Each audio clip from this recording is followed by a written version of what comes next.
Abateze amatwi mwese ndabaramukije. Kaze mu kiganiro ivyo nabageze vyose. Igihe Yesu yasezera abigishwa biwe yabahaye icageze ngo bagende bahindura amahanga yose abigishwa, ababatize, baheze babigishe kwitondera ivyo yabageze vyose. Muri iki kiganiro mutegurirwa mukongera mugashikizwa na jewe Yohani niyo ndiko, biciye kuri radio Ivyizigiro no ku zindi mbuga zikoresha ubuhinga bwa none. Turigira hamwe kimwe kimwe mu byo Yesu agomba ko tumenya, hanyuma ngo tubigendere bitume dukomeza urugendo rwacu rwo gusa nawe buri munsi. Kaze mu kiganiro cy'uyu munsi. Uyu munsi mu kiganiro cyacu ivyo nabageze vyose, ndashaka kuvuga kuri aya majambo nise ngo igitangaza cawe kiraje kandi uratabarwa nta kabuza. Yesu nahabwa icubahiro cyane. Ndashaka gusoma amajambo ari muri Matayo 28, turahera ku murongo wa mbere dushike ku murongo wa kabiri. Haravuga ngo n'amajambo avuga ku kuzuka kwa Yesu. Umunsi w'isabato uheze, ku munsi wa mbere w'iminsi indwi, umutwenzi ugomba gutambika, Mariya Magadalena n'uwundi Mariya baja kuraba imva. Habaho kunyiganyiga kw'isi gukomeye, kuko umumarayika w'umwami Imana yaramanutse ava mu ijuru, araza akura ca kibuye agitembagaje acicarako. Yesu nahabwa icubahiro. Ndaza kufatanya aya majambo n'amajambo Paulo yavuze dusoma mu Bifilipi igice ca 4, aho Paulo avuga ngo ntimugire ico mwiganyira, ngo yamara ivyo mugomba bimenyeshwa Imana mu gusenga no mu kwinginga bifatanije no gukenguruka. Imana ishimwe cyane. Nukuvuga muri aya majambo nza kuvuga ku igihe cawe kigeze cyuko wishurwa canke kutabarwa, ariko kandi ndavuga nkwereka yuko tugomba kubaho ubuzima bwo gusenga, kandi tugomba kuba abantu bizera Imana. Damu nkuko biri bitubwira, Yesu Kristo yari yabambwe, hanyuma arahambwa, hanyuma hari hageze yuko azuka. Nkuko ivyanditswe vyari vyarabivuze kuva kera, abahanuzi bari barabivuze mu isezerano rya kera. Isaha igeze yuko Yesu Kristo azuka, Bibiliya iratubwira ngo marayika aramanuka avuye mu ijuru ngo atembagaza ikibuye. Aya majambo y'ukuzuka kwa Yesu Kristo tuyabona tuyasomye muri Matayo, muri Mariko, muri Luka no muri Yohana. Hose aya majambo bayavuzeko, ariko urasangamwo utudetaye duto duto, umwe atubwira kumbura uwundi atatubwiye. Nk'akarorero, Matayo aratubwira ingene vyagenze. Tusomye muri Mariko turabona aba badamu ngo bagenda, ngo bagiye bidoga, bavugana, bivuganya, bavuga bati bigenda gute none ko tuzi imva bayishize ku kibuye kinini, ninda kidukurira. Ariko bashitse basanga imva iruguruye, kuko Bibiliya itubwira ngo muri Mariko 16:5 ngo bashitse ngo binjira mu mva, ngo basangayo umuntu yambaye impuzu zera aganira nabo, arababwira ati mwoye gutinya mwebwe, ndazi uwo murondera, nimugende, ni Yesu Kristo yabambwe, ariko ni muzima, yazutse, nimugende mubwire bene data.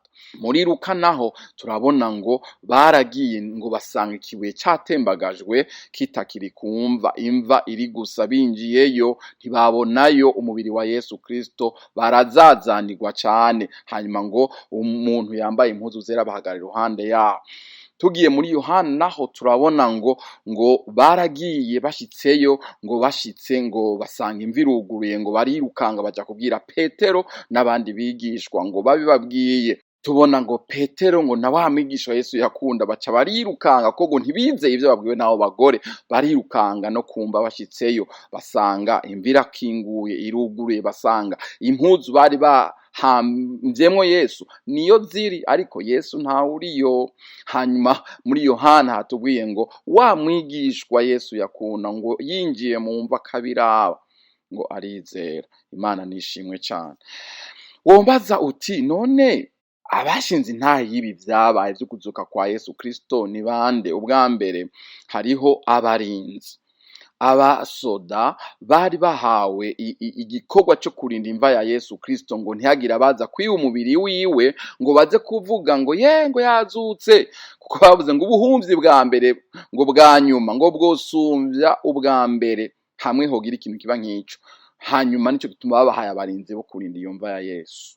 Aba barinzi vyabaye babibona. Bibiliya ivuga ngo marayika yaramanutse ngo atembagaza ikibuye. Ngo habaye nyamugigima ikomeye cyane. Hanyuma marayika aca atembagaza ikibuye ngo aca acicarako arararama.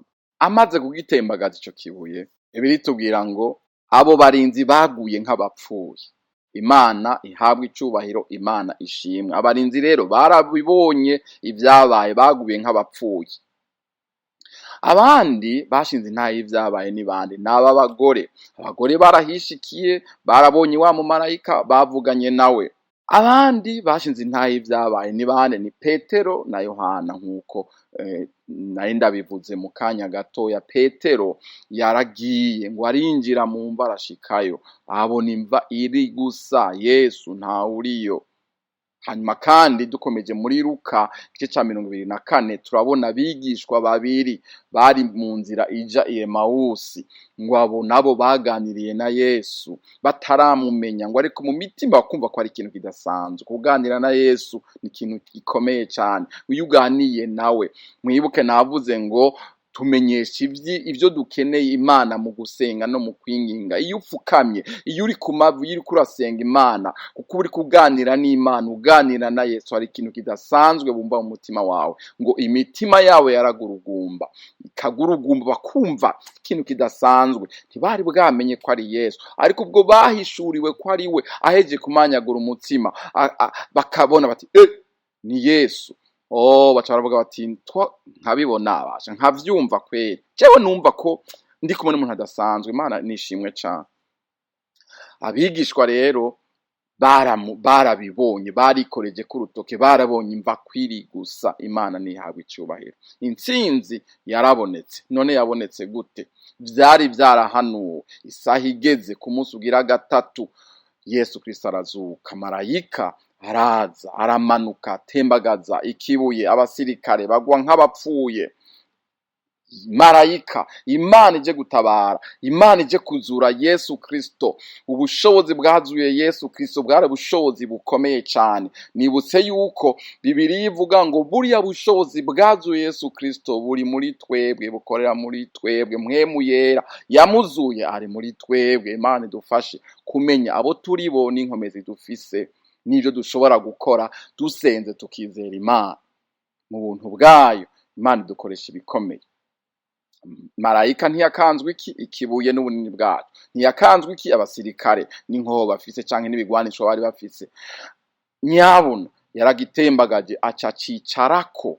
Intsinzi birabonetse. Yesu ni muzima, ntakiri mu mva. Inyigisho yacu yavuga ngo ubwo gutabarwa kwawe kugeze, nta kintu na kimwe gishobora kubuza ko utabarwa. Nta kintu na kimwe gishobora kubuza Imana kukwishura. Imana ishimwe cyane. Baragerageje rero guhisha ivyabaye, ariko ntivyakunda. Ngo bahereye amafaranga aba barinzi bati ntimucire hasi, nimuvuge muti bamutwivye dusinziriye. Ariko Bibiliya ivuga ngo yemwe izo nkuru amafaranga barayakiye bashira kuba inyuma, ariko ngo izo nkuru zukuzuka kwa Yesu Kristo ngo zakwiye hose mu Bayuda, ngo namagingo aya n'uyu munsi biracavugwa. Haleluya. Yesu yarazutse, Yesu ni muzima. Ubwo gutabarwa kwawe kugeze. Ndasenga ngo wowe uri kuranyumviriza, biriya umaze iminsi usengera, wifuza, usaba Imana, ndasenga ngo isaha y'ugutabarwa yawe ibi nyene uyu munsi. Wizeye. Ndashaka ko aya majambo aduza ukwizera kwawe, umenye yuko Imana iragutabara nta kabuza. Iyi Imana ije gutabara rero ntikangwa ikintu na kimwe. Oya, ntikangwa abasirikare na gatoya, ntikangwa inkoho, ntikangwa ugwamo rw'amasasu, ntikangwa ugwamo rw'abantu, ntikangwa ugwanko rw'abakwanka canke ugwamo rwabo. Oya, Imana ntikangwa imitego ya Satani n'imitontomo yiwe. haba na gatoya, kuko isaha yawe ibigeze yo gutabarwa, uratabarwa nta kabuza. Urwamo rw'ivyo waciyemwo, rw'ivyakubabaje, rw'ivyakuruhije, urugendo wagenze, amasengesho menshi wasenze, urwanko wanswe, ivyo vyose ntibikanga Imana ngo biyibuze kugutabara ubwo isaha yawe iba igeze yo gutabarwa. Imana nihabwa icubahiro, mu mbabazi zayo iratugirira ubuntu, ikaturabira mu mwana wawe Yesu Kristo. Bivuga ngo twaramwakiriye, turi muri Kristo Yesu, nawe ari muri twebwe, amajambo yiwe aba muri twebwe, tuyabamwo, turayasoma, tukayagendera. Ivyo bitugira tuba twahindutse abana b'Imana ko twizeye Yesu Kristo umwe yapfa akazuka akandi ari muzima. Imana nihabwa icubahiro cyane. Nibutse uwasenze akavuga ngo yo ndizeye Mwami, ifashe ukutizera kwanje. Imana ifashe ukutizera kwacu, ukwizera kwacu. Imana ikuduze mu buntu bwayo, idushitse aho igomba ko tuba, hanyuma igitangaza cacu gikoreke mu izina rya Yesu Kristo. Haleluya.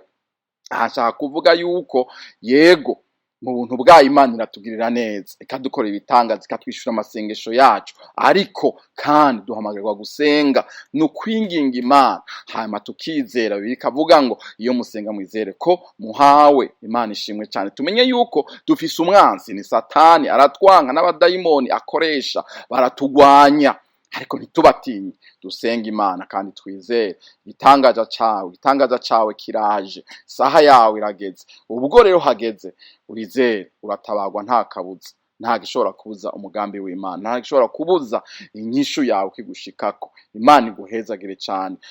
Kumva urafise ikintu umaze iminsi canke imyaka uri kurasengera, ndasenga ngo iyi abe ari saha yawe yo gutabarwa, iyi abe ari yo saha yawe yo kwishurwa, kandi ubwigeze uratabawe nta kabuza.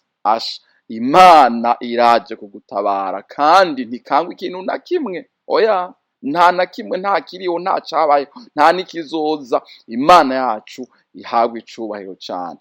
Nutabarwa rero wibuke icubahiro kibica Imana, kuko Imana ngo ntawo izosangira icubahiro nawe na gatoya. Yesu abari akuzwa, twebwe twigwe batoya. Imana iguhezagire, Imana ikugirire neza. Amen. Ndabashimiye mwebwe mwese mwateze amatwi ikiganiro Ivyo nabageze vyose. Twizeye ko mwafashijwe n'inyigisho y'ubu munsi. Tubifurije umugisha w'Imana mu banyu no mu byanyu. Naho ubutaha.